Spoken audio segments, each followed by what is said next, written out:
안녕하세요. 예디야기입니다. 예디야기의 사연을 여러분들에게 읽어드릴 DJ 유진입니다. 구독과 좋아요는 채널 운영에 큰 힘이 됩니다. 꼭 부탁드리며 저는 여러분들의 댓글도 모두 읽고 있습니다. 댓글도 많은 참여 부탁드릴게요. 그럼 오늘의 사연 시작합니다. 안녕하세요. 저는 가정주부로 살고 있는 40대 여자입니다. 제가 이렇게 사연을 보내게 된 이유는 제 인생 전체를 되돌리고 싶을 만큼의 황당하고도 슬픈 일을 당했기 때문이에요. 아니, 어쩌면 당했다기보다는 알게 되었다라는 것이 맞겠군요. 너무나도 가슴이 답답하고 문득문득 눈물이 흘러 혼자서는 감당할 수 없겠다는 판단마저 들었죠. 지금은 많이 진정이 되었고 제 삶으로 다시 돌아와 나름의 방식으로 잘 살고 있어요. 하지만 당시 제가 느꼈던 그 충격과 상처는 여전히 지우고 싶은 인생의 한 페이지로 남아있답니다. 저는 9살이 되던 초등학교 2학년 때부터 식당 정수기에서 물을 뽑아 병에 담았어요. 주말이면 놀이터에서 흙놀이를 하는 친구들의 웃음소리를 들으며 식당에 앉아 물티슈를 겠죠. 너무나도 밖에 나가서 놀고 싶었지만 식당을 운영하는 엄마는 그저 매서운 눈빛만을 보냈습니다. 엄마, 나 수건 개기 싫어. 힘들어. 그냥 친구들 있는 곳으로 갈래. 안 돼. 지금 바쁜 거 안 보여? 엄마도 힘드니까 그냥 좀 더 도와줘. 그럼 나 놀지 않을게. 숙제할게. 엄마, 집에 들어가고 싶어. 숙제는 오빠한테 대신 해놓으라고 할게. 됐지? 화장실에 휴지 떨어졌으니까 넣고 와. 결국 눈물이 터졌지만 식당에서 울면 혼이 나니 혼자 화장실에서 쭈그리고 앉아 눈물을 훔쳤죠. 물론 어린 시절에 아이의 사랑을 받지 못한 건 아니었어요. 우는 저를 달래주던 아빠도 있었습니다. 우리 딸 왜 울고 있어? 아이 엄마가 또 일 시켰어? 아빠, 나 일하기 싫어요. 집에 가고 싶고 친구들이랑 놀고 싶어. 그래 그럼 놀이터로 가서 놀아. 아빠가 알아서 할게. 그나마 따뜻한 아빠만이 내 삶의 안식처가 된다는 것을 그 어린 나이에도 알 것 같았습니다. 하지만 그럴 때면 어김없이 엄마와 아빠는 밤에 부부싸움을 했어요. 유라 아직 어린애잖아. 한참을 뛰놀 나이에 식당에서 일이나 부리고 엄마라는 사람이 너무하잖아. 부족한 거 없이 먹이고 입히고 재우고 학교 보내면 되지. 뭘 얼마나 더 해줘. 당신이 능력이 없으니 내가 이 고생이지. 그리 딸이 안쓰러우면 나가서 돈이나 많이 벌어오든지. 점점 원성이 높아지고 분위기가 험해질 때마다 오빠와 나는 이불을 덮고 귀를 막았어요. 어린 마음에 다 내 탓인 것 같아서 점점 더 주눅이 들었죠. 한 살이 더 많았던 10살 오빠는 동생을 안쓰러워했지만 엄마에게 말 한 번 못하는 순둥이였습니다. 그 어린 나이에도 정말 우리 엄마가 아닌 것 같다는 생각이 머릿속을 떠나지 않았어요. 그렇게 나는 식당 일을 도우며 중학생, 고등학생으로 성장했습니다. 10년이 훌쩍 흘렀죠. 참 많이도 왜 나에게 일을 시키냐, 공부해야 한다, 엄마에게 따져도 보고 반항도 해보았지만 돌아오는 건 늘 서빙 쟁반이더라고요. 숨이 막히는 노동자로 사는 듯 이 생활이 지옥 같았습니다. 집을 나가버릴까 몇 번이나 고민했죠. 하지만 그럴 때마다 다정히 감싸주는 아빠와 오빠가 가슴을 울리더라고요. 엄마가 달라지길 바라며 하루하루 버텨내던 내 바람과는 달리 상황은 변하지 않았습니다. 그렇게 시간이 또 흘렀고 대학 진학 시기가 되었죠. 저는 최대한 집에서 벗어나기 위해 타 지방에 있는 대학교에 원서 접수를 했어요. 물론 엄마의 반대는 심했지만 끝까지 뜻을 굽히지 않았고 마침내 저는 식당 지옥에서 탈출했습니다. 드디어 진짜 내 인생이 시작되는구나. 설레임으로 가득 찬 20대를 맞이하여 웃음이 났죠. 집에서 짐을 싸고 기숙사로 들어가기 전날은 아빠가 저를 밖으로 따로 불렀습니다. 우리 딸이 이제 어른 됐네. 이제 애 취급은 거부합니다. 앞으로 나 보고 싶다고 울지나 마. 그래, 잘 참아볼게. 그동안 고생 많았어. 아빠가 부족해서 네가 너무 힘들게 지낸 것 같다. 미안해, 딸. 소주를 몇 잔 들이킨 아빠는 저 몰래 눈물을 훔쳤어요. 그런 아빠를 보고 있자니 마음이 아팠지만 그 전에 유년 시절을 앗아간 이 식당에서 벗어난다는 해방감에 돌아보고 싶지는 않았죠. 집을 떠나던 날 아침이었습니다. 아빠, 엄마 어디 갔어? 나 가는 거 몰라? 엄마. 네 오빠 군에 면회 갔어. 면회? 하필 오늘? 나 가는 거 몰랐대? 깜빡했나봐. 새벽에 일어나 보니 나가고 없더라고. 나중에 엄마랑 아빠가 학교로 보러 갈게. 늘 계모 같아 미워하던 엄마지만 그래도 20년을 가까이 함께 살아온 가족인데 앞으로 매일 보지 못한다고 생각하니 울컥 눈물이 고였어요. 엄마, 정말 너무하는 거 아니야? 난 자식도 아닌 거예요? 대체 왜 맨날 오빠만 챙기는 건데? 혹시 나 어디 고아원에서 데려온 거야? 친엄마가 따로 있는 거지. 말 좀 해봐요. 계모가 아니고서야 어떻게 20년을 그리 모질게 대해? 화가 나면서도 깊은 서운함이 울컥 터져버리고 말았습니다. 아빠는 제 마음을 달래주려고 애썼지만 기분이 나아지진 않았죠. 그렇게 저는 엄마를 보지 못한 채 식당을 떠나서 기숙사로 들어갔어요. 대학 생활은 꽤 재밌었습니다. 학교 후에 식당에서 일을 하지 않아도 되었고 시간 가는 줄도 모르고 도서관에서 공부도 할 수 있었죠. 그렇게 1학기가 지나고 방학이 되었어요.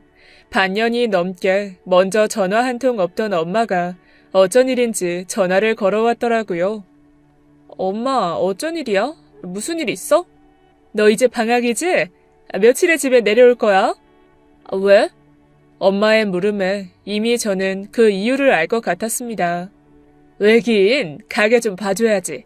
요즘 휴가철이라 손님도 많은데. 엄마, 그냥 사람 쓰면 되잖아. 가게 장사가 안 되는 것도 아니고 대체 왜 나를 못 부려먹어서 안달이야? 화가 났어요. 반년 만에 전화가 와서 한다는 말이 또 일을 하라는 것이라니. 너 있는데 뭐하러 사람을 써? 정말 기가 막혔죠. 내가 일하는 사람이야? 엄마는 나 일 시키려고 나왔어? 대체 언제까지 그럴 건데? 야, 이 기집애야. 잘 키워주고 대학까지 보내주는데 당연히 부모한테 보답을 해야지. 잔말 말고 주말에 내려와. 안 돼. 이번 주말에는 방학 시작하는 주라서 기차표 없어. 나 못 가. 그럼 비행기라도 타고 내려와. 단체 손님 있어. 그렇게 엄마는 전화를 끊어버렸어요. 저도 모르지 않았습니다. 식당이 바쁘면 다 큰딸이 도와드려야 하고 가족이 힘이 되어야 한다는 것을요. 하지만 너무나 어린 나이부터 일꾼 부리듯 내 모든 생활을 무시하는 엄마에게 가슴 깊숙이 울분이 쌓여 있었죠. 다른 친구들처럼 평범하게 살고 싶었습니다. 주말이면 식당이 아닌 놀이공원에 엄마 아빠 손을 잡고 가고 싶었고 다 자라서는 연초에 해 뜨는 거 보러 가자는 친구들과 함께 하고 싶었을 뿐인데 하지만 저는 늘 24시간 연중 무휴인 우리 집 식당에서 밤새 일을 했어요. 오후 5시부터 새벽 6시까지 서빙을 다 끝내고 나면 아침 담당 주방 이모가 출근을 했죠. 녹초가 된 몸으로 집으로 들어가면 엄마 아빠 그리고 오빠는 따뜻한 이불 속에서 잠을 자고 있습니다. 졸업을 하자마자 취업 준비로 바빴지만 또다시 식당에 불려갈 걸 생각하니 머리가 아팠어요. 결국 저는 호주로 떠나 그곳에서 돈을 벌며 영어 공부를 하기로 결심했죠. 엄마에게서 멀리 달아나는 것이 내 인생의 평화라고 여겼고 엄마를, 아니 식당을 떠나 있던 2년간의 해외 생활은 꿈처럼 달콤했습니다. 오빠는 그 사이 공무원 시험에 붙어 취업을 하게 되었어요. 시험에 합격한 기념으로 제가 있는 호주로 여행을 오겠다고 했죠. 전 흔쾌히 오빠를 맞이했고 2년 만에 만난 우리 남매는 무척이나 서로를 반가워했습니다. 술을 한잔하며 이런저런 얘기도 나누었어요. 너 아직도 엄마한테 화나 있는 거지? 화나 있다기보다는 유전자 검사를 한번 해볼까 해. 뭐? 너도 참 재밌어. 사실 나도 엄마 안 편해. 난 오히려 식당에서 서빙하던 네가 부러웠어. 뭐? 지금 장난해? 난 하기 싫은 공부만 죽도록 시켰으니까. 하긴 오빠는 내 숙제까지 다 해놨었지? 뭐 다 오빠 잘 되라고 그랬겠지. 어릴 땐 나도 엄마가 싫고 원망스러웠는데 생각해보면 엄마도 힘들었던 거야. 아빠가 딱히 능력이 없어 같이 식당을 했으니까 나라도 번듯한 직장이 있길 바랬겠지. 아무리 그래도 이건 좀 아닌 것 같아. 나 한국으로 돌아가면 꼭 유전자 검사 해볼 거야. 그래. 꼭 그리 확인을 해야 네 마음이 편하다면 그리 해. 같이 하자, 같이. 오빤 지금 웃음이 나와? 두고 봐. 진짜 내 친모를 찾아내고 말 테니까. 호주에서의 즐거운 추억을 남기고 일주일 후 오빠는 한국으로 돌아갔습니다. 그렇게 2년여의 세월이 또 흘러 한국으로 돌아와 영어 강사 생활을 하던 중이었죠. 어느 날 동료 강사가 소개팅을 주선해준다는 게 아니겠어요? 단번에 그가 마음에 들었고 그렇게 사랑을 키우며 결혼까지 오게 되었습니다. 믿음직스럽고 온순한 남편은 엄마가 좋아하던 공무원이라 흔쾌히 허락을 받았어요. 처음 가족들에게 인사를 가던 날은 어쩐 일인지 엄마가 음식도 많이 차려두고 그 사람을 반기더군요. 엄마, 사위가 마음에 드나 봐? 마음에 들고 말고가 어딨니? 너 이제 네 짝 찾아서 간다고 하니까 반겨서 보내는 거지. 치, 뭐야? 호적에선 멀어지니 좋은가 보지? 됐다. 이제 그냥 잘 살면 되는 거야. 엄마는 남편이 꽤 마음에 들었는지 밝은 표정을 유지했습니다. 하지만 아빠는 함께 식사를 하는 내내 서운함이 가득한 얼굴을 하고 있었어요. 아빠, 저 사람 별로야? 좀 어찌 그랬어. 그게 뭐예요? 저는 농담 섞인 말로 아빠를 위로하려 들었죠. 우리 딸, 내내 고생만 하다 가는 것 같아서 그렇지. 다 이 애비 잘못이다. 아빠가 뭘? 나 일 시키고 구박한 건 엄만데. 괜찮아. 나 이제부터라도 내 인생 찾아서 잘 살게요. 혹시 내 친엄마에 대한 정보를 주고 싶다면 언제든 연락 줘. 에휴, 이거사. 무슨 그런 막말을. 세상살이엔 다 이유가 있단다. 머지않아 너도 알게 되겠지. 엄마한테 서운한 마음은 좀 나아졌냐? 서운한 마음이 없다면 거짓말이지. 네가 어릴 때부터 가게 일 때문에 고생한 거 아빠도 가슴이 아프다. 엄마도 아마 마음 깊숙이 미안함이 있으니 너 보내는 것도 더 신경 쓰려 하는 것 같구나. 그날은 아빠와 오빠, 저 이렇게 셋이 식당에서 술을 잔뜩 마시고 집으로 들어갔습니다. 얼마나 마셨는지 씻지도 않고 골아 떨어졌죠. 숙취 때문에 속이 좋지 않아 새벽에 잠이 깼는데 어디선가 우는 소리가 들려왔어요. 내가 처음부터 애한테 일이나 시켜줄 생각은 없었다고. 땡전 한 푼 못 벌어오는 당신한테 화가 나고 내가 저 애들 함께 키우면서 이 마음고생하는 것도 진절머리가 나서 그러지 말아야지 하면서도 어쨌든 저리 커서 시집을 간다고 하니 잘 살길 바래야지. 이게 다 당신 때문이라고. 내 인생도 다 당신 때문에. 안방에서 아빠의 가슴을 때리며 우는 것은 엄마였습니다. 그리 표독스럽기만 했던 엄마였는데 눈물이라니. 처음 보는 그 모습에 그간의 서러움이 조금은 가라앉는 기분이 들긴 했죠. 그러던 어느 날 예단 문제로 엄마를 찾게 되었어요. 식당 앞에 주차를 하고 문을 열고 들어가려는데 큰 소리와 함께 구경하는 사람들이 식당 문을 막아선 상태였습니다.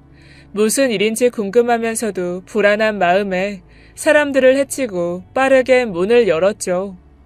야, 이년아, 무슨 돈을 또 뜯어가? 내가 니년 굶어 죽을까봐 그 당시 있는 돈 없는 돈 다 털어서 줬구만. 뭐가 어째? 돈 받아 처먹었으면 곱게 사라질 것이지. 여기가 어디라고? 크게 소리를 지르며 상대방에게 주방에서 들고 온 소금을 마구 뿌려대는 건 바로 우리 엄마였습니다. 엄마 왜 이래? 무슨 일인데? 전 다급히 달려가 커다란 소금 봉지를 든 엄마를 말리기 시작했어요. 순간 나를 본 엄마는 몹시도 당황한 듯 하던 말과 행동을 멈추었죠. 그리고 엄마에게 소금 세례를 당하던 상대 여성은 그대로 도망치듯 자리를 피해 밖으로 나갔습니다. 도대체 어찌된 영문인지 두 사람이 어떤 사이이며 왜 벌건 대낮에 사람들이 몰려들 정도로 싸워댔던 건지 몹시도 궁금했어요. 우선은 엄마를 진정시키며 의자에 앉혔죠. 엄마, 무슨 일인데? 왜 그래? 엄마! 꿀먹은 벙어리 마냥 입을 꾹 다물고 있던 엄마는 물을 한 모금 마시고 나서야 저를 바라봤습니다. 넌 뭐가 좋다고 엄마야? 에휴, 모자란 것. 아니, 뭐야 갑자기. 내 엄마한테 엄마라고 하는 것도 불만이야? 하여간. 별일 아니야. 에이, 사돈댁에 언제 만날지 전화나 넣어. 결혼 한 달도 안 남았구만. 언제 다 준비하려고 그래? 결혼 준비 뭐 할 거 있다고. 제가 다 알아서 합니다. 사장님은 식당이나 신경 쓰세요. 몇십 년째 딸에게 살가운 적이 없던 엄마의 핀잔이 이날따라 더 야속하게 느껴졌어요. 그리고 한 달여 후 저의 결혼식 날이 되었습니다. 생각보다 많은 하객들이 와주었고 우리 모두는 몹시도 분주했죠. 본식이 끝나고 가족에게 패백을 드리는 시간이 되었어요. 무거운 가채와 불편한 한복을 입고 절을 하는 건 쉬운 일은 아니었습니다. 몇 번의 절을 한 후 마지막으로 고개를 드는데 패백실 밖에서 두리번거리는 누군가가 눈에 들어왔죠. 우리 가족들 쪽으로 시선을 두고 이리저리 살피는 느낌이었어요. 50살도 채 되어 보이지 않는 곱상한 외모였습니다. 누구일까 궁금했던 찰나 마침 패백이 끝이 났고 아버지가 수고했다며 다가왔어요. 어딘진 모르게 머뭇대는 아빠가 조금은 의아하게 느껴졌죠. 하지만 너무나 바쁜 날이었고 신혼여행을 떠나면서 그날의 궁금증은 잊혀졌습니다. 별일 없이 시간이 흘렀고 엄마는 결혼한 나에게 더 이상 일을 시키지 않았어요. 남편은 가정적이었고 모든 게 순탄하게 지나가고 있었죠. 그렇게 또 2년의 시간이 지나고 저는 첫 아이를 출산하게 되었습니다. 하지만 예정일을 열흘 앞두고 진통이 왔고 남편은 하필 지방 연수 중이었어요. 일을 하던 그 사람은 연락이 되지 않았고 저는 다급히 아빠에게 전화를 걸게 되었죠. 1시간 거리에 살고 있던 아빠는 헐레벌떡 차를 몰고 와주었고 오빠에게도 병원으로 오라고 전화를 했습니다. 너무나 큰 출산의 고통에 정신이 혼미해졌어요. 남편은 연락을 받고 오고 있는 중인지 보이지 않았고 어쩐 일인지 그토록 미워하던 엄마가 떠올랐어요. 엄마 불러주세요. 제발 선생님, 엄마 좀. 저는 흐려지는 정신으로 간호사를 붙잡으며 애원했습니다. 하지만 12시간의 진통이 이어질 동안에도 엄마는 보이지 않았고 겨우 도착한 남편의 손을 붙들며 첫 아이를 낳게 되었죠. 밖에서 함께 기다리며 마음을 졸이던 아빠와 오빠가 병실로 들어와 수고했다며 격려를 해주더라고요. 수고했다. 야, 너 나보다 먼저 부모가 되냐? 오빠가 특별히 양보한다. 땡큐. 근데 엄마는 대체 왜 안 보여? 엄마 말이야. 지금 식당이 너무 바빠서 못 나오고 있어. 일하는 애가 한 명 안 나와서 말이야. 너무 서운해 마라. 대체 그놈의 식당이 뭐가 그리 중요하다고. 첫 손주가 태어났는데 보러 오지도 않아? 됐다. 내가 뭘 기대해. 우리 애기는 언제 만날 수 있다는 거야? 진정 좀 해. 애기 봐야지.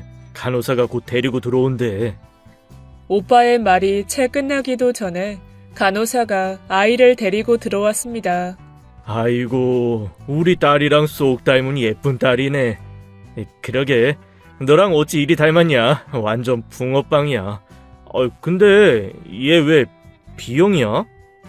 오빠가 아기의 발에 채워진 혈액형 표를 보며 말했죠. 왜 B형이긴? 황서방이 B형이니 그렇지. 오빠 그러고 보니 예전에 오빠 혈액형 B형 나왔다고 그랬었잖아. 기억나? 기억나지. 그렇잖아도 공무원 임용 때 신체 검사 다시 했는데 나 B형 맞더라고. 뭐? 나는 A형인데? 아빠랑 엄마 두 분 다 A형인데 어떻게 오빠가 B형인 거지? 희한하네. 아빠, 혹시 내가 아니라 오빠 주워왔어? 야, 말이 되는 소리를 해라. 내가 얼마나 귀하게 자라왔는데 감히 주워왔다니. 얼씨구, 좋겠다 그래. 잘못 나온 거겠지. 엄마 아빠가 곧 종합검진 할 거니 그때 정확한 혈액형 확인하면 되지. 그동안은 몸 검사할 때마다 피 뽑긴 했어도 딱히 관심을 안 둬서 확인도 잘 안 했다. 아빠는 그닥 대수롭지 않게 이야기를 했어요. 아이, 그게 뭐가 중요해. 내 조카가 태어났는데 와, 너무 작다. 원래 애기가 일이 작은 거야? 진짜로 주먹만 해. 나도 결혼하고 싶다. 나 참 녀석도. 아이, 너도 섹시 하나 데려와 그럼. 얼렁뚱땅 넘어가긴 했지만 조금은 당황하던 아빠의 그 표정이 신경 쓰였습니다. 그 후 저는 육아를 하느라 바빴고 오빠는 또 한 번의 진급시험 준비로 정신이 없었죠. 그리고 출산을 한 후 한 달이 지나도록 엄마는 집에 찾아오지 않았어요. 결혼을 할 무렵 엄마에게 가졌던 서운함을 토로하고 조금은 마음이 풀렸었는데 엄마는 결국 또 이런 상황을 만들고 마네요. 친정 엄마가 끓여준 미역국 한 번 먹지 못했다는 서러움에 다시 상처는 쌓여갔습니다. 그리고 아이가 태어난 지 50일이 되었을 때 엄마는 그제서야 반찬을 가져다 준다며 거의 2달 만에 우리 집으로 왔어요. 엄마, 너무한 거 아니야? 아무리 외손녀라도 그렇지. 그래도 첫 손주인데. 알아서 잘 크는 애를 뭐하러 굳이 보러 오니? 이리 봤으면 됐다. 저는 확실히 느낌이 왔습니다. 친엄마라면 도저히 이럴 수는 없을 거라는 것을요. 결국 그동안 쌓아두기만 하며 미뤄왔던 것을 해결해야겠다고 생각이 들었죠. 유전자 검사를 해보기로 한 겁니다. 우선 출산 후 몸을 좀 추스렸어요. 아이도 제법 키워 혼자 외출이 가능할 정도가 되었고 전 간간히 연락만 하던 오빠와 만나기로 했죠. 오빠는 유전자 검사를 하겠다는 저를 말리진 않았습니다. 꼭 그리해야 미속이 편하다면 그렇게 하라며 다독여 주었어요. 그렇게 그날 엄마의 칫솔을 가지고 나오기로 한 오빠를 기다리고 있었죠. 그런데 오빠 어디야? 왜 안 와? 유라야, 그게... 왜 무슨 일 있어? 일단 너 집으로 좀 와야겠다. 늘 차분한 오빠였지만 어쩐 일인지 몹시 다급해 보였죠. 전 시어머니에게 잠시 친정에 다녀오겠단 말씀드리며 딸아이를 맡기고 집으로 갔습니다. 현관문은 열려 있었고 집안에서는 엄마의 화난 목소리가 울려 퍼지고 있었어요. 나가! 이것들아 나가라고! 여기가 어디라고 와? 여보, 제발 이제 그만해. 거실에는 화가 난 듯 아빠의 옷가지들을 현관 밖으로 마구 던져대는 엄마가 있었습니다. 그리고 그 옆으로는 죄 지은 듯 고개 숙인 아빠와 정체불명의 여자가 서 있었죠. 전 굳이 묻지 않아도 알 것 같았어요. 이 상황이 무엇인지, 왜 아빠와 엄마가 저러고 있는지, 그리고 자세히 살펴보니 엄마 식당에서 보았던 여자가 맞더군요. 모든 것들이 한눈에 들어왔습니다. 엄마, 그만해. 조용히 얘기해요. 나의 등장에 화들짝 놀란 아빠가 뒤를 돌았고 옆에 서 있던 여자 역시 놀란 토끼 눈을 하였죠. 누군가 했더니 맞죠? 그때 내 결혼식에도 오고 우리 엄마 식당에도 찾아왔던 사람. 그 여자는 가만히 고개를 끄덕였습니다. 나가주세요. 우리 엄마 혈압 올라서 쓰러지기 전에 어서요. 전 있는 힘껏 소리치며 그 여자를 밀쳐버렸어요. 안 돼, 유라야. 그러지 마. 그러면 안 돼. 아빠, 지금 뭐 하는 거야? 바람이 났으면 곱게 놀다 말 것이지. 어떻게 집까지 데리고 들어와요? 엄마한테 무슨 짓이야, 그게? 손자도 있는 사람이 부끄럽지도 않아요? 유라야, 아빠가 너무 미안해. 하지만 나 여기 이 사람 너무 사랑한다. 뭐? 사랑? 참, 기가 막혀서. 아빠, 정말 우리 아빠 맞아? 엄마한테, 나한테, 그리고 오빠한테 어쩜 이럴 수가 있어? 당장 이 자리에서 돌려보내세요. 자식들 평생 안 볼 거 아니시면. 전 집안까지 여자를 들여 이런 끔찍한 상황을 만든 아빠가 너무나 원망스러웠고 견딜 수가 없었습니다. 그런 거 아니야. 그렇게 쉽게 끝내고 말고 할 사이가 아니라고. 이 사람이랑 나 30년을 넘게 평생을 그리워했다. 결국 다시 만난 거고 너희들도 다 컸으니 제발 이해해줘 얘들아. 미안하다. 다 컸으니 이해해달라는 아빠의 말에 우리 남매는 기가 막힐 노릇이었어요. 하지만 가장 당황스럽고 상처를 받는 건 엄마일 거라는 생각에 전 엄마를 바라보았죠. 흥분에 날뛰던 엄마는 조금 진정이 되었는지 소파에 앉아서 말했습니다. 적당히 해 이것들아. 그때 다 끝냈으면 좋았잖아. 자식들 앞에서 이딴 꼴이나 보이고.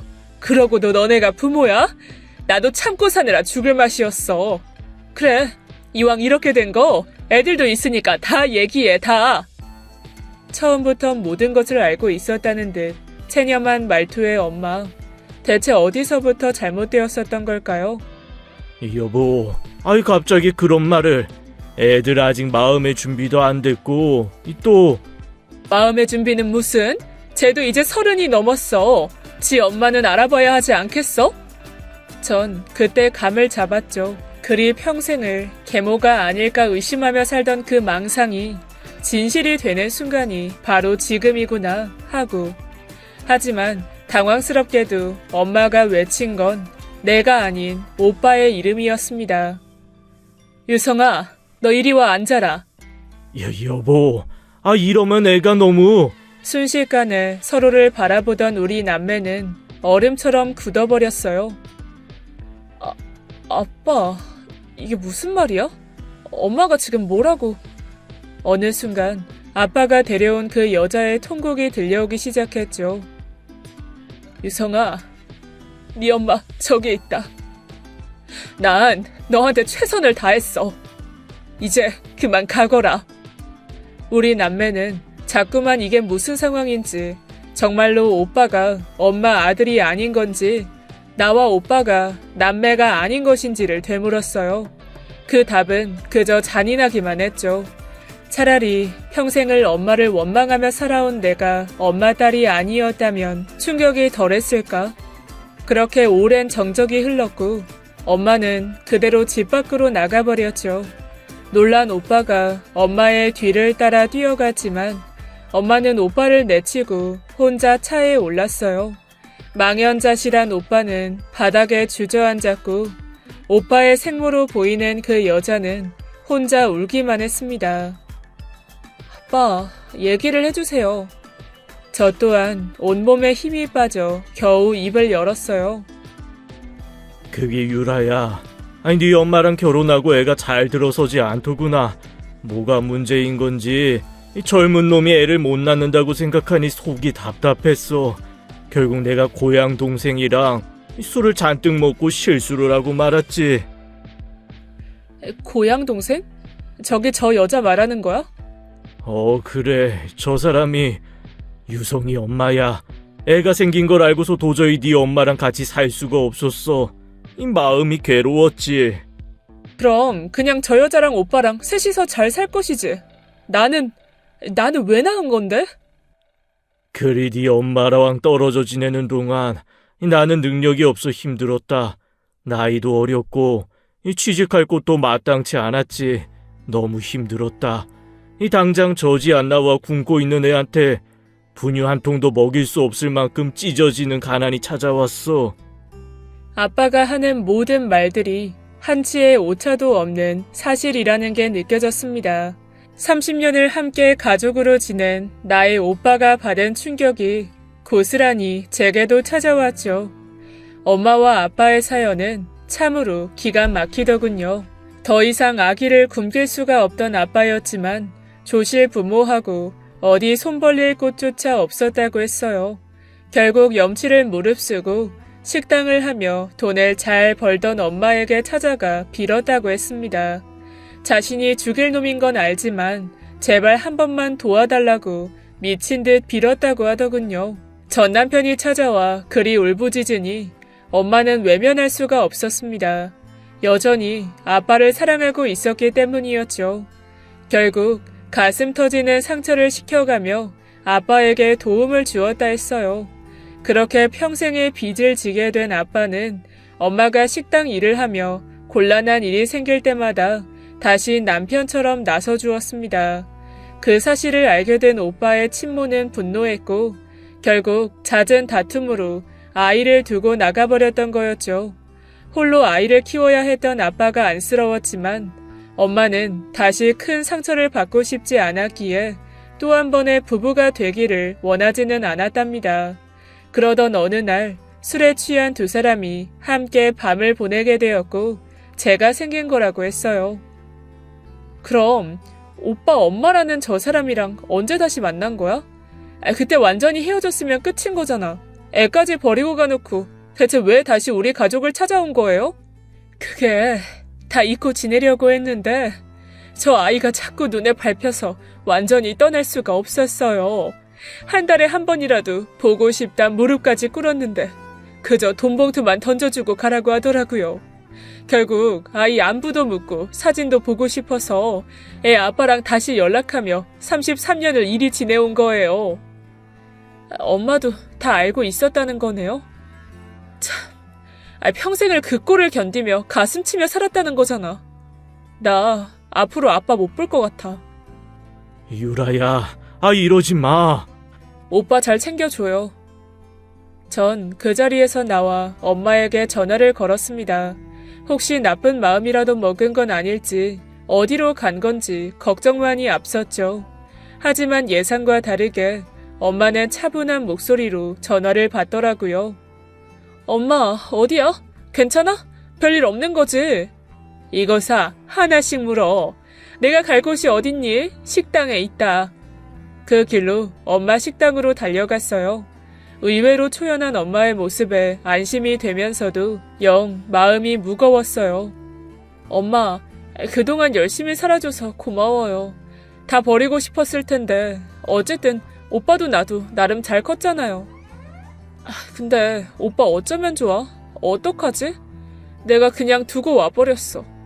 다시 가서 데려올까봐. 전 걱정하던 엄마가 눈앞에 보이니 두고 온 오빠 생각에 가슴이 미어졌습니다. 유성이도 언젠가는 마주할 일이었어. 강한 아이니 잘 견뎌낼 거다. 유라야, 내가 이제와 너한테 할 말이 너무 많아. 넌 내 딸인데, 내 배 아파 낳은 내 자식인데 널 보는 게 힘들었어. 너만 아니었으면 나 아빠랑 다시 합치는 일도 없었을 거고 평생 남의 자식 키우며 딴 여자 못 잊고 사는 네 아빠 꼴도 안 봤을 텐데. 그래서 엄마는 네가 미웠어. 아무 죄도 없는 네가 그저 내 딸로 태어난 죄밖에 없는 네가 미웠나 봐. 널 보면 자꾸만 내 삶을 더 돌이키고 싶은 거야. 엄마가 하는 말에 울컥 눈물이 쏟아졌습니다. 같은 여자로서 이해가 되면서도 어쩌면 그리도 모질었을까 하는 마음에 서럽고 서운하고 비통했죠. 그럼 오빠는? 오빠는 남의 자식이잖아. 그런 오빠는 안 밉고 왜 나만 미워했어? 왜 나만 일 시키고 나한테만 차갑게 군 거냐고 왜? 그간에 쌓였던 모든 감정들이 폭풍우처럼 쏟아내렸고 저는 마구 소리를 질러댔어요. 네 오빠가 돌찜인가?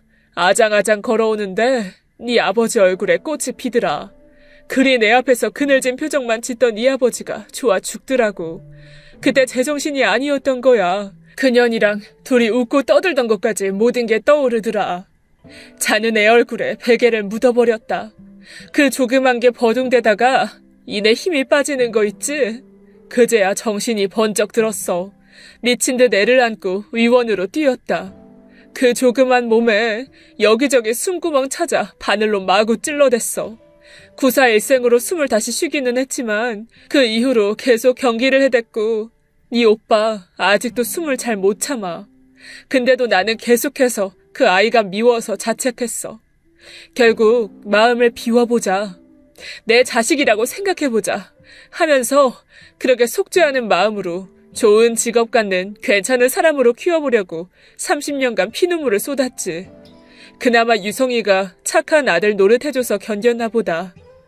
그리고 너한테는 엄마가 할 말이 없다.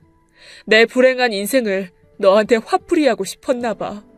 누구라도 탓해야 내가 살 수 있을 것 같아서. 미안해, 유라야.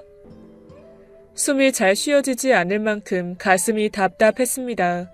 그렇게 평생을 엄마의 감정 쓰레기통으로 살아왔다니 제 자신이 불쌍해서 견딜 수가 없었어요.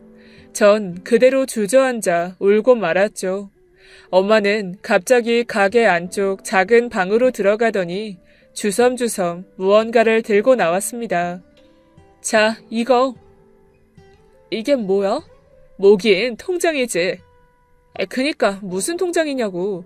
네 월급 통장이다, 이거 사. 월급? 무슨 말이야? 좀 알아듣게 얘기해. 너 어릴 때부터 식당에서 일한 월급. 엄마의 말에 다시 말문이 막혔습니다. 갑자기 울고 있는 딸에게 식당에서 일한 월급이라니 너무나 당황스러웠죠. 엄마, 그건 나 키워준 보답이라며. 업혀주고 재워주고 먹여주고 대학 보내주고. 다 그리 생각했어, 난. 어떤 부모가 그런 거 다 따지면서 사니. 여튼 이걸로 애 키우는데 좀 보태고 여윳돈 써. 여자가 돈 없으면 힘들다. 통장엔 3억이 들어있었어요. 아주 오래전부터 매일매일 조금씩 넣어둔 돈. 정말로 그 돈을 엄마가 내 생각을 하며 넣어둔 것만 같아서 구겨진 낡은 통장 위로 눈물이 자꾸만 흘렀습니다. 저는 꺼이꺼이 울음을 쏟아냈어요. 엄마도 저를 끌어안고 함께 울었습니다. 그날은 그렇게 집으로 돌아왔죠. 남편에겐 이 난리를 차마 다 얘기할 수가 없었습니다. 그날 이후 충격을 받은 오빠는 이민 준비를 시작했어요. 한국에 있기 괴롭다며 멀리 떠나 있고 싶다고 말하더군요. 아빠는 그 후로 어찌 지내는지 연락조차 하지 않았습니다. 전 그저 제 가정에 충실하며 이 모든 이야기들을 이겨내려고 애썼어요. 다행히 엄마와는 오히려 사이가 좋아졌죠. 오빠 또한 예전 같진 않지만 간간히 연락을 해오고 있었습니다. 조심스레 친모와 아빠를 만나냐 물었더니 미국으로 이민을 떠나기 전에 한번 본 적이 있다고 하더군요. 하지만 오빠의 가슴속 엄마는 단 한 분, 우리 엄마뿐이라며 그 어떤 이유로든 자신을 버린 사람을 인정하진 않겠다고 단호히 말했습니다. 아마도 상처와 충격이 너무 커서 받아들이고 싶어 하지 않는 것 같았어요. 저 또한 마음이 복잡하긴 했죠. 늘 친엄마가 따로 있지 않을까 궁금해하며 살았는데 우리 엄마가 내 친엄마라 하니 오히려 속이 편합니다. 아무리 원망을 해대도 엄마는 엄마니까요. 같은 여자로서 이해하고 이제는 내가 그 상처를 보듬어 주려고 해요. 앞으로는 우리 가족이 아픈 일 없이 행복하기만을 바랄 뿐이죠. 긴 사연 들어주셔서 감사합니다. 지금까지 예디하기였습니다. 끝까지 함께해주신 여러분 진심으로 감사드리며 전 내일 이 시간 다시 돌아올게요. 감사합니다. 안녕하세요. 예디하기입니다. 예디하기의 사연을 여러분들에게 읽어드릴 DJ 유진입니다. 구독과 좋아요는 채널 운영에 큰 힘이 됩니다. 꼭 부탁드리며 저는 여러분들의 댓글도 모두 읽고 있습니다. 댓글도 많은 참여 부탁드릴게요.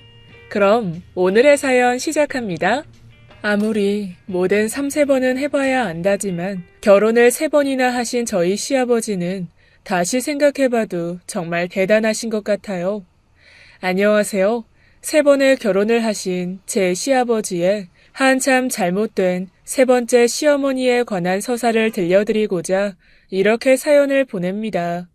시아버지께서 화려한 결혼 전적이 있으시다는 건 결혼하고 조금 지나서 남편에게 듣게 되었습니다.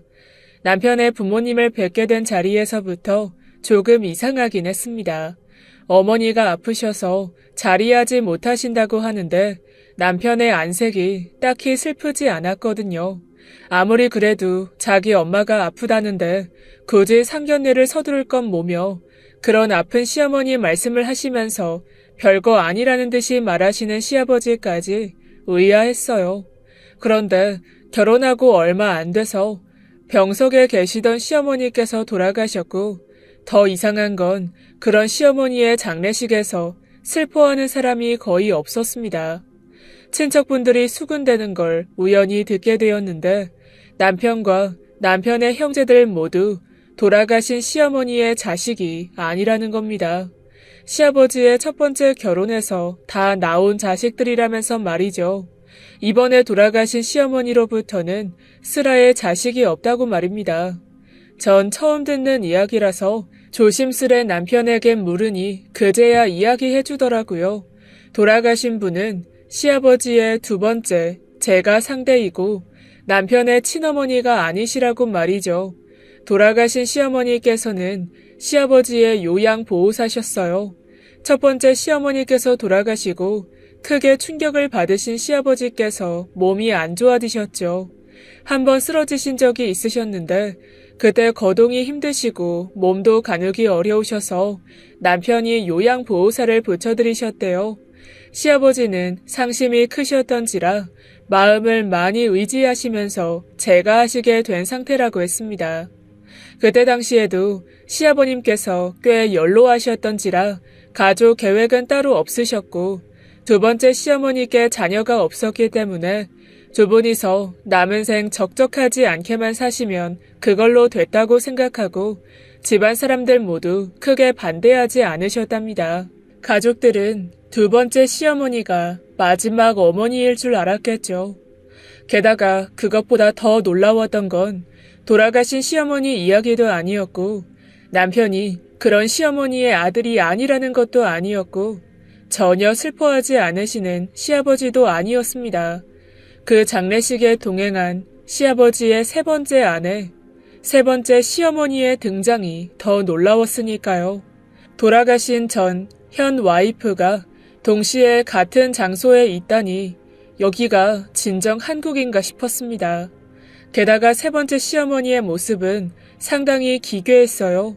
장례식 복장을 모르시는 건지 알면서 일부러 그러고 오신 건지 너무나 화려한 레이스의 복장에 시아버지 덩치의 2배는 돼 보이는 체격에다가 경박스러워 보이는 그 화장에 말끝마다 콧소리를 내는 거슬리는 말투까지 저만 그래 보이는 건 아니었는지 남편과 다른 형제들은 애써 그분을 시야 밖으로 외면하더라고요.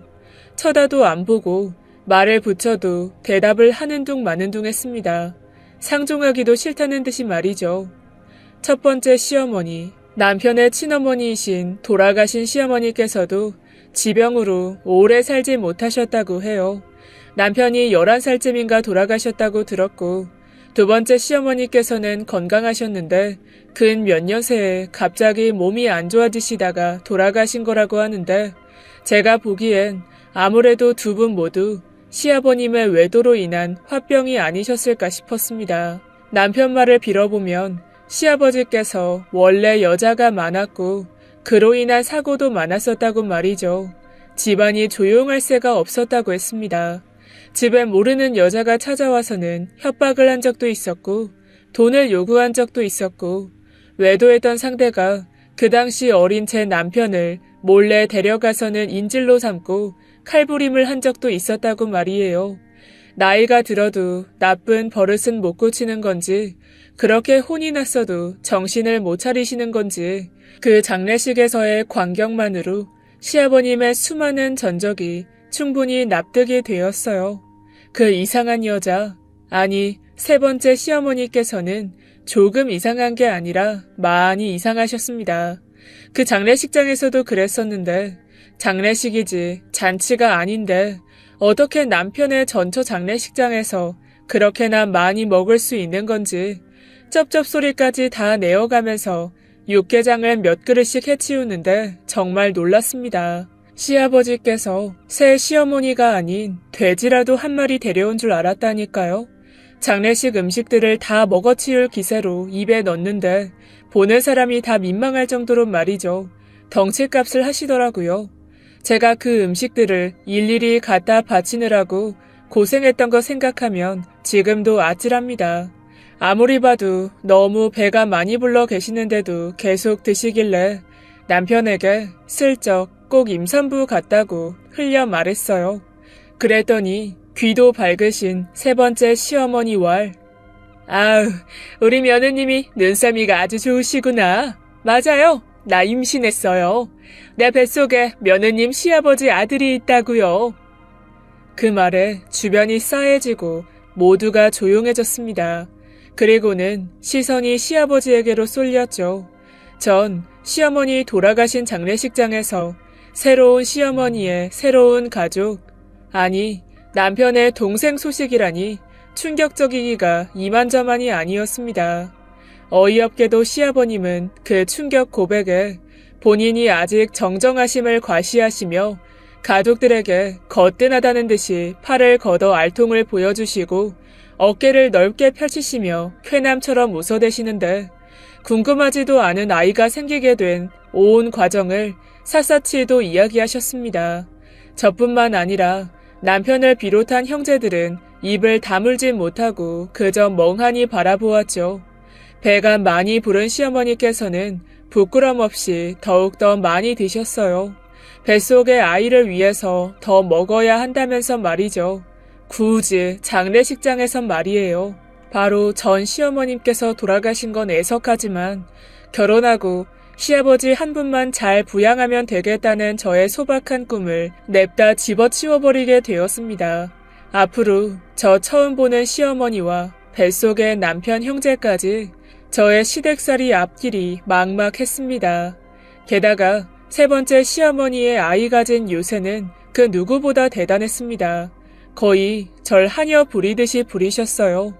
옆에 버젓이 애아빠인 시아버님이 계신데 새벽에 뭐가 먹고 싶거나 속이 안 좋으시면 굳이 댁에 전화를 해서는 잠을 깨우셨습니다. 아가야, 나 너무 속이 안 좋은데 딸기 한 잔 갈아 마시면 괜찮을 것 같은데. 옆에서 남편은 그 여자 그렇게 챙겨줄 필요 없다며 전화를 끊으라고 했어요. 그런데 제 입장에서 그렇게 매몰차게 되나요? 제가 해드릴 수 있는 선에서는 해드렸습니다. 그깟 딸기 갈아드렸죠. 아이 태어날 때까지만 참자. 그리고 이런 게 다 시아버지께 잘 보이는 거나 마찬가지다. 내가 잘하면 남편에게 떨어지는 것도 많을 거다 하면서 말이죠. 시아버지께서 어찌됐던 안타깝게 시어머니 두 분을 보내시게 되셨지만 그로 인해 사망보험금을 많이 얻으셨고 그게 아니어도 집안에 시아버지 재산이 꽤 있었어요. 남편이 대략적으로 알려준 것만 해도 꽤 어마어마했죠. 그래서인지 시아버지께서 난잡스럽게 사셔도 형제들이 커서는 별 말을 못 꺼냈어요. 혹시라도 다른 형제들에 비해 덜 물려받거나 못 받을까봐 말이죠. 그러니 어쩌겠어요. 제가 지금 기회에 잘하면 남편에게 얼마나 좋겠냔 말이죠. 속 보여도 할 수 없다 하고 꼴가자는 시어머니 수발이고 뭐고 안 가리고 했습니다. 그런데 날이 갈수록 애 가진 유세는 시어머니보다는 시아버지께서 더 심하셨어요. 시아버님이 바쁘시고 집에 잘 안 계시니 제가 무슨 애아빠처럼 시어머니와 병원도 다니고 거의 붙어 있었는데 그러는 저에게 시아버지께서는 고맙다는 한마디 못할 망정 이거저거 더 시키시는 겁니다. 부탁도 아닌 지시였어요. 아가, 우리 꼬맹이 엄마 요새 무릎이 안 좋은지 밤새 앓더라. 오늘은 한의원 가서 침이라도 좀 맞게 하고 멜론이 먹고 싶다 하던데 오는 길에 하나 사오너라. 아참, 애기용품 같은 건 나보다 신세대인 며느리가 더 잘할 테니 미리 좀 사두고. 아직 저와 남편 사이에 아이도 없는데 벌써부터 예행 연습인 거다 라고 좋게 생각하려고 했어요. 그런데 늦바람이 더 무서운지 점점 저에게 바라는 것도 많아지시고 나중엔 당연한 것처럼 구시는데 저도 슬슬 이골이 나기 시작했습니다. 그래서 예정에 없던 친구와 약속을 잡고는 시아버지께 부탁하신 걸 일부러 건너뛰었어요. 그랬더니 그날 밤 갑자기 저녁 식사 시간에 시어머니께서 마구 헛구역질을 하시는 겁니다.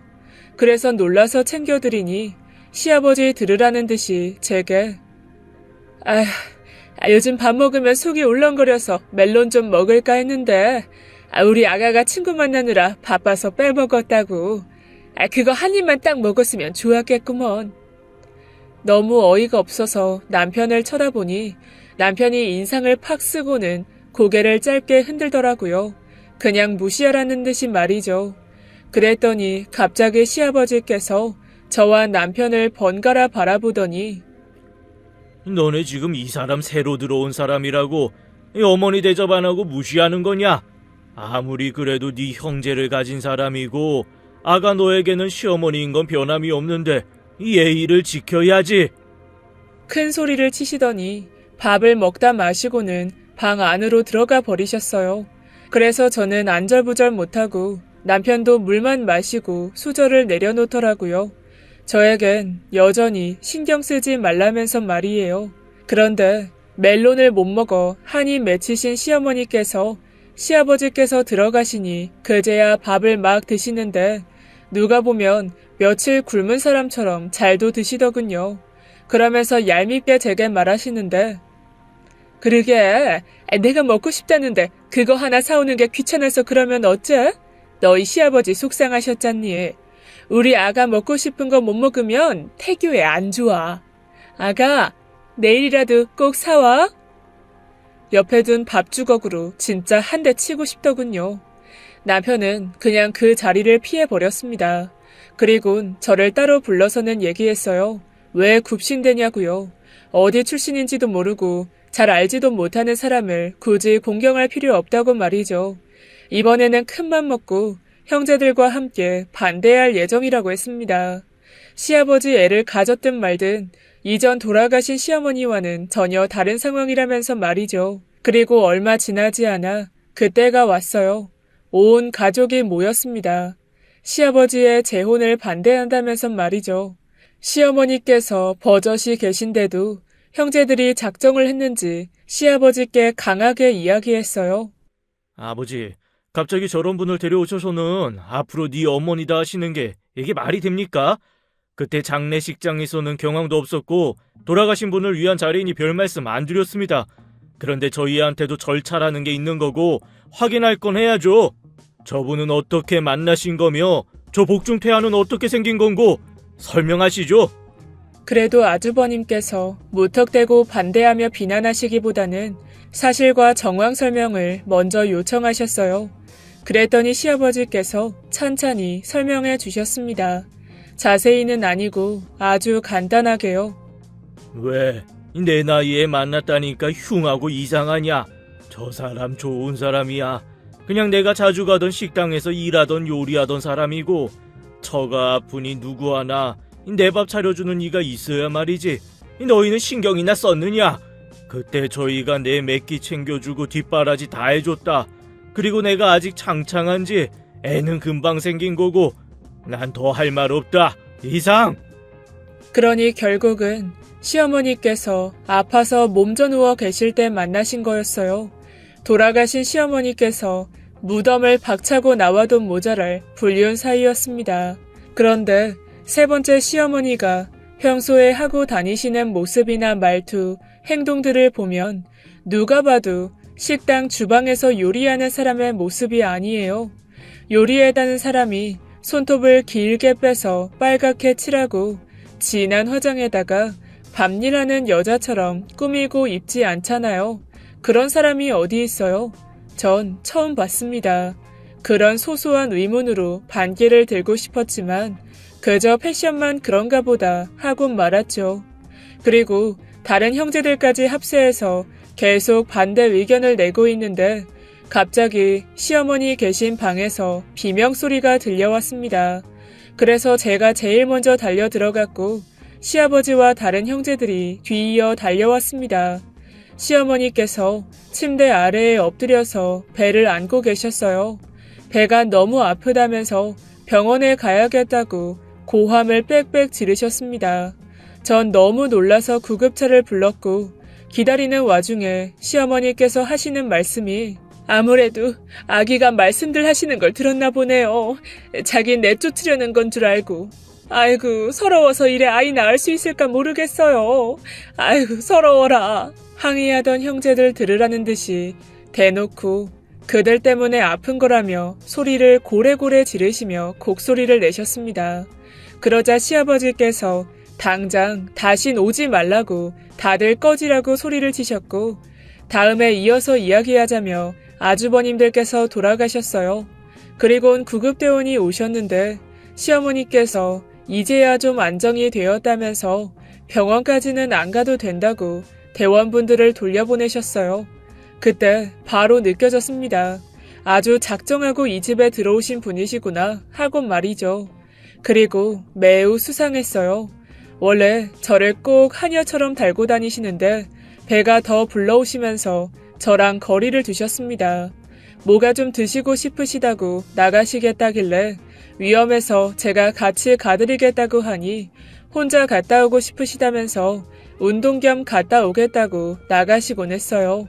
저와 같이 안 가도 되고 편하고 좋으니 그러려니 했는데 어느 날은 제 친정 어머니께 연락이 왔어요. 새로운 시어머니 유학파시냐면서 뜬금없는 질문을 하시길래 되물었더니 친정 엄마 개모임 때문에 차이나타운 쪽 중식당에 들어갔는데 거기서 시어머니를 봤다는 거예요. 워낙 배가 불러있고 인상착의가 눈에 많이 띄니 바로 보였는데 반대로 시어머니는 제 친정 어머니를 잘 못 알아본 것 같았대요. 아무래도 저희 친정 엄마는 장례식 때 먼발치서 보았고 그땐 경황이 없어서 따로 인사는 못 드렸었거든요. 시어머니께서 어느 군복을 입은 흑인 군인과 마주보고 앉아서 식사를 하고 있는데 무척이나 다정해 보였다고 했습니다. 그래서 외국에 친인척이라도 있냐고 물으신 거였어요.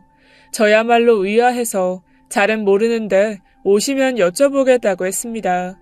밤이 많이 늦어서야 시아버지께서 들어오시기 직전에 시어머니께서 들어오셨어요. 그래서 바로 여쭈어 봤습니다. 어머니, 오늘 친정에서 어머님 식당에 계시는 거 봤다고 해서요. 중국 음식 드시고 싶으셨어요? 저한테 말씀하시지. 왜 이리 멀리 가셨어요? 근데 같이 계셨던 군인은 어떻게 아시는 분이세요? 제 말이 끝나자 시어머니께서 굉장히 당황하는 거예요. 아무래도 제 친정 엄마가 잘못 보신 것 같다면서 말이죠. 저희 엄마 연세에 비해서 눈 좋으시거든요. 몽골에서 활 써도 되실 분이신데 왜 거짓말을 하시지 싶었어요. 그래서 친정 엄마께 다시 한번 확인까지 했는데 무조건 맞다고 하셨습니다. 아니, 그걸 어떻게 못 알아보니? 네 시엄마 꼴이 워낙 튀어서 다른 개원이 저기 이상한 여자 있다고 보라고 해서 보다가 바로 알아봤어. 어디 흔한 차림새여야 말이지. 자기 아니래? 좀 이상하다 네 시엄마. 전 확인 사살까지 한 후에 바로 며칠 뒤 또 설명 없는 외출을 하시길래 몰래 뒤를 따랐습니다. 택시를 타고 아주 멀리 가시는데 또 인천이었어요. 이상한 골목으로 들어가시는데 약간 그런 데였어요. 옐로우 하우스라고 쉽게 말하면 홍등가 같은 데 있잖아요. 이런 데 왜 가시지 했어요. 그런데 택시에서 내린 시어머니를 기다리고 있는 흑인 군인이 있었습니다. 시어머니께서는 그 군인을 보자마자 안고는 입을 맞추었어요. 외국식 인사라 거기까지는 거슬리지 않았어요. 한참 반가움을 표시하더니 가방에서 시계랑 은행, 돈봉투를 꺼내서는 그 군인에게 건넸습니다. 그 시계는 시아버지께서 아끼시는 것 중 하나였어요. 남편도 탐냈었는데 워낙 고가라서 양보 안 해주셨던 거라 제가 똑똑히 기억하고 있었거든요. 군인에게 그것들을 건네고는 시어머니께서는 세워둔 택시를 바로 타셨습니다. 아무리 봐도 너무 이상해 보여서 몰래 사진을 좀 찍어 두었어요. 그 일이 있고 몇 달이 지나 시간은 생각보다 빨랐고 아이가 나올 날짜도 가까워졌습니다. 출산이 임박해 오니 시아버지께서 특히나 운동을 열심히 하셨어요. 이제 아이도 태어나니 건강관리 잘해서 오래 살아야 할 것 같으시다면서 말이죠. 그런데 너무 유난을 떠셨던 건지 헬스장에서 운동하시다가 무리하셔서 허리를 심하게 다치셨습니다. 디스크가 파열돼서 수술까지 해야만 했죠. 그러시더니 겁이 좀 나신 건지 갑자기 변호사를 부르시고는 유서를 변경하겠다고 하셨습니다. 원래 유서 내용은 재산이 아주버님들과 남편에게 고루 나누어져 있었어요. 그런데 아무래도 새로 아들이 태어나니 태어날 아들 지분을 늘려야 한다는 겁니다. 아직 태어나지도 않았고 본처 자식들이 다들 장성하게 커 있는데 말이죠. 다들 반발하고 난리도 아니었어요. 하지만 시아버님은 고집을 꺾지 않으셨고 옆에서 시어머니는 더욱 부추겼습니다. 그래요, 여보. 아무리 그래도 우리 자식인데 애가 나와서 가진 것도 없으면 다른 형제들이 얼마나 하대하겠어요. 그리고 우리가 살면 얼마나 살겠어요? 우리 아기 너무 안쓰러울 것 같아. 시어머니의 콧소리 가득한 설득으로 시아버지께서는 곧장 유산의 지분 60%를 아직 안 태어난 아이에게 몰았고 나머지 찌끄레기 나눠주기 식으로 남은 형제들의 지분을 대충 정리했습니다. 점점 집안이 엉망이 되는 듯한 느낌이라서 전 더는 안 되겠다 싶어서 그 자리에서 다 까발렸어요. 시어머니께서 너무 수상하다고 말이죠. 이전에 제가 목격한 내용과 사진까지 보여드리면서 설명했습니다. 그랬더니 온 가족들이 의심스러운 눈빛으로 시어머니를 일순간 바라보았고 시아버지께서도 그 아끼는 시계가 넘어가는 걸 보셨으니 경위를 묻는 듯한 눈빛을 시어머니께 보내셨습니다.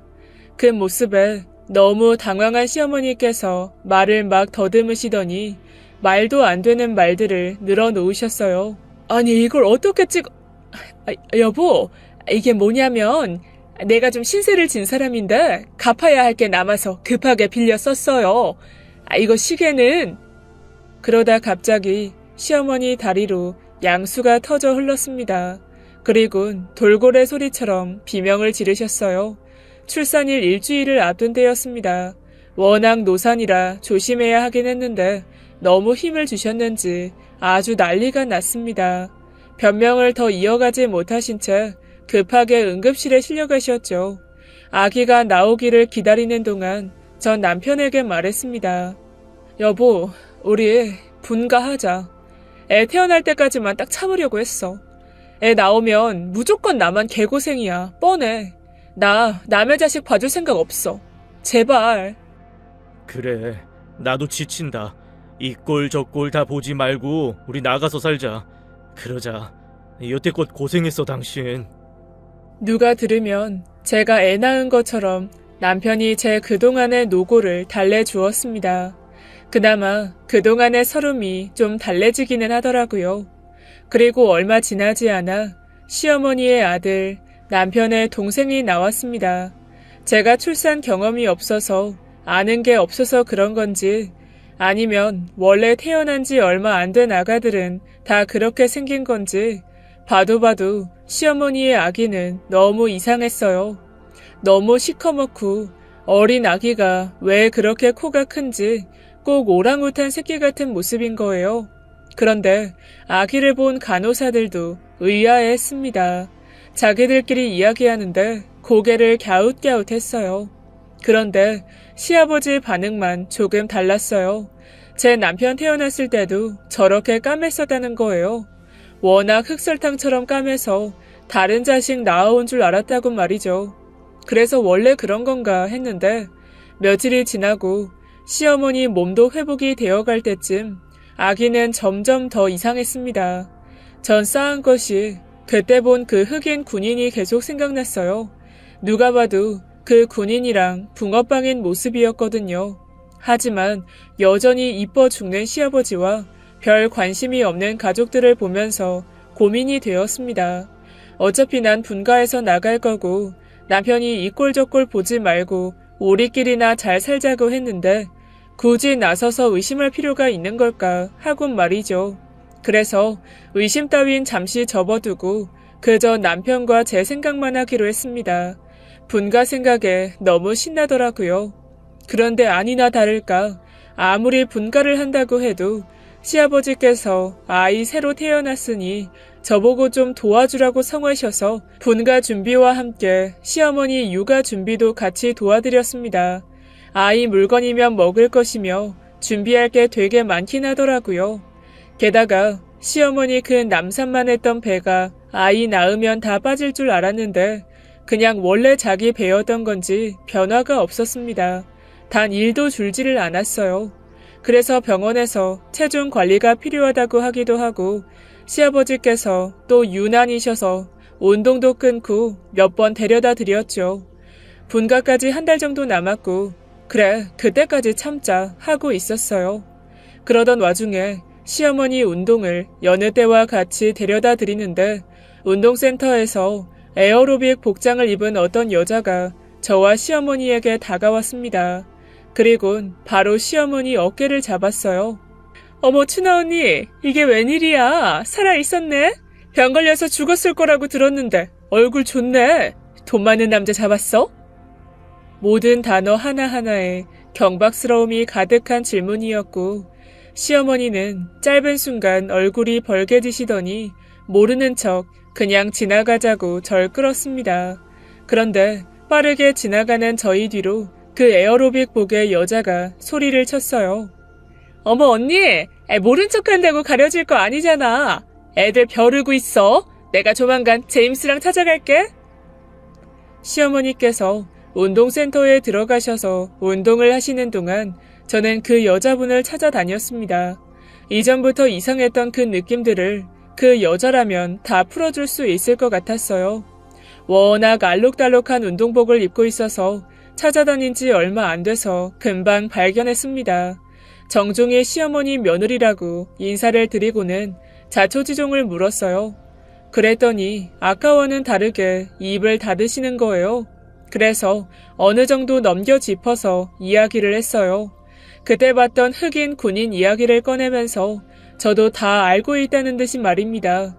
그랬더니 그제야 이야기할 상대가 생겼다는 듯이 기뻐하면서 모터를 단 듯 술술 이야기를 해주었습니다. 그 여자 입에서 나온 시어머니에 대한 이야기는 충격 그 자체였어요. 시아버지께서 말씀해주신 음식점 종업원이었다는 건 다 거짓말이었어요. 그걸 시아버지께서도 속으신 건지 다 알고 만나신 건지는 모르겠지만 시어머니는 원래 직업 여성이었어요. 단 한 번도 식당에서 요리하는 일을 하신 적이 없었던 겁니다. 어쩐지 요리하셨다는 분이 계란 프라이 하나를 못해서 저를 시키시길래 그때는 일부러 부려먹으려고 그런 줄 알았는데 정말 못하는 거였어요. 원래 시어머니의 주 활동 영역은 미군 부대 쪽이었고 중간에 성병에 걸려서 크게 아팠었다고 했습니다. 아예 여자로서 모든 기능을 잃었었다고 말이죠. 그래서 전 최근 출산한 사실을 알려주었고 그 사실에 그 여자는 크게 놀랐습니다. 그 에어로빅복의 여자는 시어머니와 과거에 미군 기지촌에서 같이 일하던 동료라고 했어요. 그때 시어머니께서 병에 걸리면서 갑자기 사라졌다고 했습니다. 그것도 다른 동료들의 돈을 모두 들고 말이죠. 그래서 그 동료들이 시어머니를 잡겠다고 혈안이 되어 있다고 제게 집 주소를 좀 알려달라고 청했습니다. 에라 모르겠다. 이판사판이다 하고 알려드렸어요. 앞으로 무슨 일이 얼마나 더 닥칠지도 모르고 말이죠. 그러거나 말거나 하기도 했고요. 그래서 그 에어로빅복의 여자와 헤어지고선 아무 일 없었던 척 운동이 끝난 시어머니를 모시고 집으로 돌아왔습니다. 그리고 얼마 지나지 않아 분가를 하게 되었고 이러나 저러나 다 끝이다 생각하고 자유를 외쳤어요. 그런데 말만 분가지 시아버지의 전화가 끊임이 없었습니다. 말끝마다 아가 부르시면서 시어머니 도와드리라고 시키시는데 전화 노이로제가 다 걸릴 것 같더라고요. 분가를 할 게 아니라 시어머니 존재 자체가 문제였어요. 분가하고 얼마 지나서 시댁에 찾아뵈니 아기가 좀 자랐는데 진짜 누가 봐도 시아버지 자식이 아니었어요. 의심이 확신이 되더라고요. 아는 지인에게 물어보니 사설 업체에 돈 좀 써서 위례하면 친자 확인 쉽게 할 수 있다길래 간 김에 필요한 것들을 챙겨왔습니다. 아기 이쁘다며 안아주는 척하면 머리도 뽑고 면봉으로 입안을 한번 훑어서 담았습니다. 필요한 샘플을 모두 채취했어요. 그리고 가져온 것들을 남편에게 보여주며 한번 해보자고 설득했습니다. 남편은 태어난 아이에게 관심도 없고 시아버지 아들이던 아니던 이제 와서 상관없다고 하더라고요. 이래저래 시아버지께 질려서 연을 끊을 수 있다면 끊고 싶다고 말이죠. 저도 그러고는 싶었지만 그렇게 한 번에 연을 끊기에는 시아버지 재산이 많았어요. 제가 엄청 속물 같기는 하지만 제 이제까지의 노고를 생각하면 쉬이 포기할 수 없었습니다. 그리고 아무리 남이라고 쳐도 생각할수록 시어머니 행실이 얄미웠고 괘씸했고 말이죠. 신기하게도 저희 집안 같은 복잡한 사람들이 많은 건지 얼마나 유전자 검사를 하는 사람이 많은지 돈만 주니 일주일도 안 돼서 금세 결과가 나오더라고요. 정말 뚝딱이었어요. 결과는 역시나 당연히 시아버지 아들이 아니었어요. 게다가 한국인이 아닌 기타 외국인, 혼혈이라고 하더라고요. 제가 모든 주권을 쥐고 있는 것도 모르고 시어머니는 늘 부리듯 제게 연락을 해서는 몸이 어디가 안 좋으니 같이 병원에 가자, 오면서 뭘 사다 달라 아주 유세를 떨었습니다. 전 평소와 다르게 아주 반갑게 네 하고는 시댁으로 향했죠. 그리곤 저 혼자 가지는 않았습니다. 모두를 총동원했어요. 온 가족들과 시아버지 그리고 변호사님까지 말입니다. 다시 유서 작성해야 할 거니까요. 남편은 몇 번씩 이유를 물었지만 오면 알 수 있다고만 말해주었어요. 그리고 너무 심장이 떨려서 가면서 친정 엄마께 연락드리고 설명드렸더니 친정 엄마께서 하시는 말씀이 당연하지. 넌 그냥 할 일을 하는 거야. 우리 딸 너무 위로운다. 가서 다 조지고 와. 그나마 좀 힘이 되더라고요. 그래, 내가 괜한 짓 하는 거 아니다. 맞는 일을 하는 거다 하고 제 자신을 다스리다 보니 벌써 시댁 문 앞에 다다랐습니다. 제가 들어가니 제 빈손을 보고는 시어머니께서 빈정대는 투로 말씀하시더군요. 아니, 내가 오는 길에 한우 좀 사오랬는데 넌 그걸 그새 잊은 거니? 젊은 애가 그렇게 깜빡깜빡해서 어째? 너희 시아버지 아시면 서운해하신다. 며느리가 시어머니 무시한다고. 에이, 그럴 리가요. 제가 시어머님을 왜 무시해요? 미군 기지에서 1등 하신 분인데 무시하면 안 되죠. 제일 인기 많으셨다면서요. 미군들이랑 남자들한테요. 대단하세요. 제 말을 듣고는 더는 말을 잇지 않으시더니 다짜고짜 뺨을 때리곤 제 머리채를 잡으셨습니다. 어디서 그렇게 근거 없는 말을 하냐면서 말이죠. 친정 엄마께도 단 한 번도 안 맞고 자랐는데 대댐 때리시길래 저도 똑같이 뺨을 때리고는 머리채를 잡아채 바닥으로 내렸어요. 그리고 그런 와중에 시아버님이 먼저 집에 들어오셨습니다. 그러더니 저에게 달려오셔서는 뜯어 말리시며 화를 내시는데 그때 남편도 바로 왔어요. 전 시어머니 머리채를 놓지 않은 채 남편과 시아버지께 인사를 드렸고 시어머니께서는 갑자기 주저앉아 우셨습니다. 그래서 전 바로 다른 손에 쥐고 있던 친자 확인서와 여태껏 제가 모아놓은 것들을 시아버지 눈앞에 바로 내밀었어요. 아버님께서 어디까지 알고 계시는 건진 모르겠어요. 어쩌면 모든 걸 다 알고 그러신 건지도요. 하지만 뭐가 어떻게 됐건 이 사람은 저한테 이제 시어머니 아니시고 남편의 어머니는 더더욱 될 수 없어요. 제가 그 사실을 다 알게 된 이상이요. 여보, 저 애 당신 동생 아니야. 흑인 자식이야. 아버님이랑 아무 관계도 없어. 그리고 이 여자 몸 팔던 여자래. 제가 랩을 하듯 속사포처럼 쏟아내니 시아버지와 남편은 사색이 되어 아무 말 못했고 뒤이어 다른 형제들도 들이닥쳤습니다. 그때까지 전 시어머니 머리채를 잡고 있었어요. 들어와선 형제들이 말리려는데 방금 남편에게 했던 말을 다시 녹음기처럼 그대로 전했고 말리던 형제들이 그 손을 놓았습니다. 그리고 대망의 에어로빅복의 여자, 시어머니 과거의 직장 동료라고 해야 할까요? 그분이 금발의 남자와 집 초인종을 눌렀습니다. 제가 잡고 있던 시어머니 머리채를 놓고는 재빨리 문을 열어드렸어요. 그분이 제임스라는 남편분과 오셔서는 시어머니의 엉망이 된 모습을 한번 보고는 언니, 그러게 남의 눈에 눈물 나게 하면 자기 눈엔 피눈물 나는 거야. 나랑 같이 애들한테나 가자. 내가 밖에 애들 모아놨어. 갚을 돈이 없으면 빌기라도 해야지. 어서? 모든 걸 포기한 듯한 시어머니는 직장 동료였던 분의 손에 이끌려 터덜터덜 나가셨고 3일 후에나 경찰서에서 보게 되었습니다. 다행히 시아버지께서 출생신고할 때 같이 하시려고 혼인신고를 미뤄두셔서 관계 정리가 그리 복잡하지는 않았습니다. 전 새카만 그 아이를 허망하게 앉아 계시던 그분께 안겨드렸고 남편은 그 자리에 오지도 않으시는 시아버지 대신에 모든 일을 처리하고는 여태껏 빼돌린 돈이나 금품에 대해서는 청구하지 않기로 하고 돌아왔습니다. 어차피 이전 직장 동료들의 고소만으로도 복잡해 보였거든요. 그렇게 시아버지의 세 번째 부인이셨던 그분의 황금기는 1년 3개월 만에 막을 내렸습니다. 자라보고 놀란 가슴, 소뚜껑 보고 놀란다고 시아버지께서 단단히 나쁜 버릇을 고치셨어요.